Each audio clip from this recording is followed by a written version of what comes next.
పోలీసులు అరెస్ట్ చేశారు. సీలేరు నుండి గంజాయి తరలించి యూడుపుగల్లులోని పామాయిల్ తోటలో విక్రయిస్తుండగా పట్టుబడ్డారు. నిందితుల నుంచి 6 కేజీల గంజాయి, 4 సెల్ ఫోన్లు స్వాధీనం చేసుకున్నారు. గంజాయి కిట్ల ద్వారా నిందితులకు పరీక్షలు నిర్వహించి పాజిటివ్ వచ్చిన వారిని డి అడిక్షన్ సెంటర్ కు తరలిస్తామని తెలిపారు. గంజాయి డ్రగ్స్ విక్రయాలపై కఠిన చర్యలు ఉంటాయని హెచ్చరిస్తూ పిల్లల నడవడిక మీద తల్లిదండ్రులు దృష్టి పెట్టాలని సిఐ సూచించారు.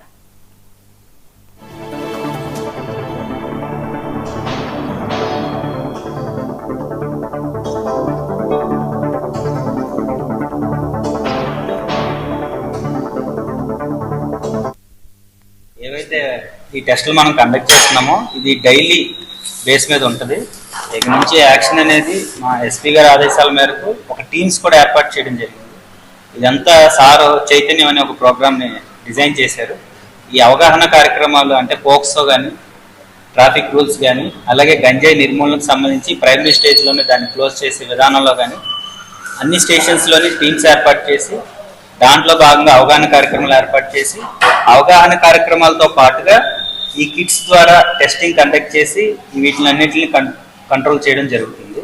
ఇది ఒక మంచి ప్రోగ్రామ్. ఇది అందరూ కూడా తల్లిదండ్రులు అందరూ కూడా మీ పిల్లలు సార్ చెప్పినట్టుగా మీ పిల్లల మీద అవగాహన ఏం చేస్తున్నారు ఏంటనేది తెలుసుకొని ఏదైనా మీకు డౌట్ ఉంటే ఇమీడియట్గా పోలీసుని కన్సల్ట్ చేయాలని అందరికీ కోరుకుంటున్నాం. ప్రతి ఒక్కరికి కూడా.